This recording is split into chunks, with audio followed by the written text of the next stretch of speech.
Salut tout le monde, je vous retrouve aujourd'hui pour une nouvelle vidéo et aujourd'hui j'ai envie de vous parler de notre sommeil, ou plutôt de nos problèmes de sommeil. Je vous ai posé une question sur Facebook, je vous ai demandé de m'évaluer la qualité de votre sommeil et vous avez été très nombreux à me dire que vous pensez que votre sommeil est à améliorer. Et pour être honnête, j'ai pas du tout été surprise parce que c'est vrai qu'on est dans une société qui quand même, il faut le dire, dort de moins en moins, de plus en plus mal et avec de plus en plus de somnifères. Et ouais, les gars, on est dans une société de gens stressés. On est dans une société qui est de plus en plus moderne, mais bon, le revers de la médaille, c'est que on est quand même de plus en plus angoissés, anxieux et stressés. On est stressé par notre famille, on est stressé par notre couple, on est stressé par nos enfants, on est stressé par notre maison, on est stressé par nos finances, on est stressé par notre travail. Bref, j'en passe et des meilleurs, on est stressé par énormément de choses, par de plus en plus de choses. Et c'est très très dur d'avoir un sommeil qui est réparateur quand on est très stressé parce que forcément, vu que la journée, on est tout le temps obligé d'être productif, d'être plus actif, d'être plus efficace, et ben on n'a pas le temps la journée de se remettre en question, on n'a pas le temps la journée de réfléchir à notre vie, à comment améliorer notre vie, etc. Donc ben, quand est-ce qu'on le fait? Le soir, au moment de dormir. Oui, on le fait le soir au moment de dormir. C'est pas devant la télé qu'on va réfléchir à ça. Non, c'est au moment de dormir. Donc c'est-à-dire au moment où en fait il faut qu'on pense à rien, qu'on se détende, qu'on lâche prise et qu'on dorme. Non, nous on pense, on réfléchit, on est là à tout remettre en question. Et c'est pas le moment idéal et c'est pas la meilleure façon d'avoir un sommeil réparateur. Mais ne vous inquiétez pas, on peut améliorer la qualité de notre sommeil. Je vais vous parler de trois trucs qu'on peut faire pour améliorer notre sommeil. La première chose, c'est la chambre. Donc la chambre, en fait, c'est vraiment la base. C'est la dodo room, c'est là que tout se passe, c'est là que tout va se jouer. Parce que si dans notre chambre on se sent pas bien, on peut pas bien dormir.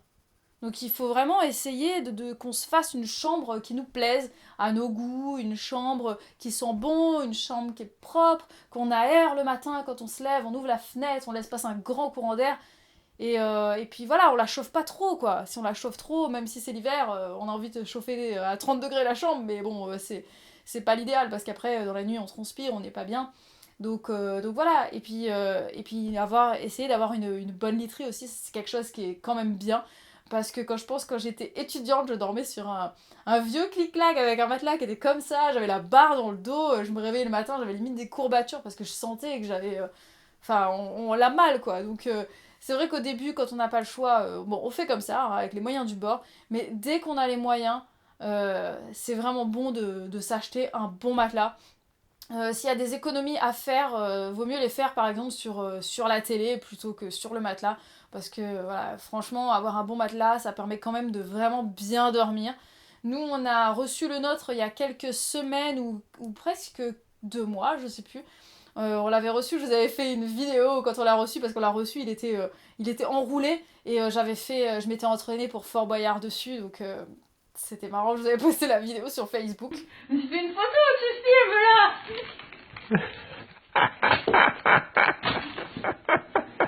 Maintenant, je dors avec Bruno. Ça va, vous? Moi, c'est Bruno. Je suis à la Fashion Week de Milan. Non, pas celui-là. Non, je dors avec Bruno, j'y peux rien, ça s'appelle Bruno mon matelas. Enfin, je dors sur Bruno, avec mon mari en fait, plus exactement. Allez, j'arrête, c'est bon.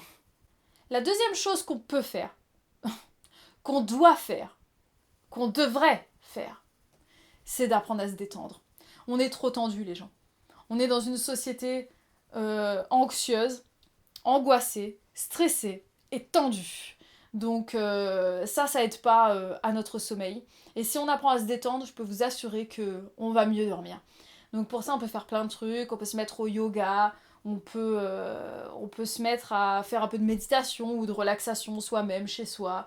On peut se mettre à tricoter. Plus on occupe nos mains, moins on occupe notre cerveau d'idées noires, d'idées de remise en question, etc. Voilà, quand on s'occupe les mains, on n'est pas là à stresser, à s'angoisser et à penser à notre vie et comment faire mieux les choses. Donc s'occuper les mains avec du tricot par exemple, c'est très bien, de la couture, de la peinture, des choses comme ça. Et écouter de la musique, on peut lire aussi, ça fait du bien de lire.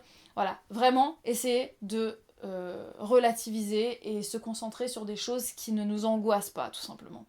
La troisième chose, c'est d'essayer de diminuer notre surexcitation cérébrale. Déjà, ça va passer par le thé, le café. On évite. Le soir, on évite de prendre du thé, du café, même si on a envie. Les agrumes aussi, ça peut un peu surexciter. Donc, c'est bien de les éviter le soir si on a des problèmes à s'endormir. Et puis, pas trop de lumière, quoi. Le soir, on met pas le gros spot au-dessus de la tête dans le lit pour s'endormir, c'est pas l'idéal. Vaut mieux avoir une petite lampe de chevet qui éclaire pas très fort. Comme ça, forcément, le cerveau, il se rend compte que c'est la nuit qui arrive et que c'est l'heure d'aller dormir. Parce que si vous ratez le coche, quand vous commencez à avoir envie d'aller dormir, si vous n'allez pas vous coucher maintenant, ça va passer. Et quand ça va passer, je peux vous dire que ça va mettre du temps à revenir, l'envie de dormir. Et les écrans. Les écrans, on essaie d'arrêter. On est addict aux écrans, on est accro, on est malade. On est malade. On est obsédé, accro, addict, drogué aux écrans, aux téléphones portables, aux tablettes, aux ordinateurs, à Internet, à la télé. On essaie de s'éloigner un peu de ça. Bon, c'est dur, je vous le cache pas. C'est sûr que c'est pas facile, mais il faut vraiment qu'on essaye le soir plutôt que de jouer à Candy Crush ou à Clash of Clans ou de regarder notre flux d'actualité Facebook ou les comptes Instagram. On prend un bouquin ou alors on papote avec notre conjoint dans le lit et si on a personne dans le lit, on parle tout seul.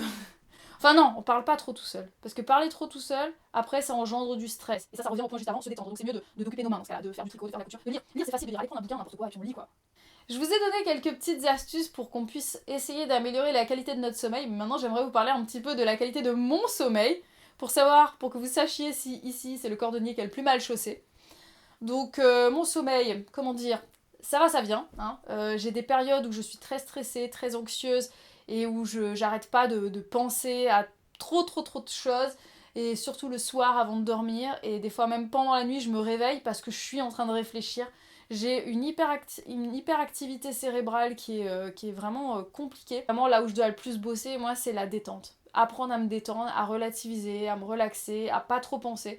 Donc maintenant, j'essaie de lire plus, de me mettre à faire plus de yoga, je fais du tricot. Donc voilà, tout ça, ça m'occupe et ça me permet de mieux dormir. Et puis concernant les écrans, je suis pas très télé, donc du coup ça c'est bon. C'est surtout le téléphone que j'apprends à mettre de côté. Donc maintenant j'aimerais que vous dérouliez la barre de commentaires et que vous alliez me rajouter le vôtre parce que j'ai vraiment envie de connaître un peu vos astuces à vous, vos conseils pour qu'on puisse tous et toutes améliorer la qualité de notre sommeil. Et puis dites-moi aussi combien d'heures de sommeil vous avez par nuit. Me concernant, je dors pour bien dormir. Avant ma grossesse, c'était 8 heures par nuit de sommeil. Ça, c'était vraiment le top pour moi. Aujourd'hui, avec la grossesse, je suis plutôt entre 9 et 10 heures par nuit.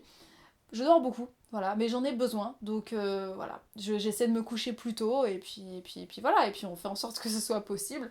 Donc dites-moi, vous, combien d'heures de sommeil vous avez par nuit et parlez-moi un peu de votre sommeil, de la qualité de votre sommeil et de vos astuces pour mieux dormir. J'espère que cette vidéo vous a plu, mettez-moi un gros pouce bleu si vous l'avez apprécié. Je vous fais des très gros bisous et je vous retrouve très vite pour de nouvelles vidéos. Ciao ciao! L'évolution de Cindy qui a eu vraiment une belle transformation, donc pas tant au nombre de kilos qu'elle a perdu, mais vraiment on voit qu'elle est beaucoup plus tonique maintenant et en fait grâce à mes séances de fitness,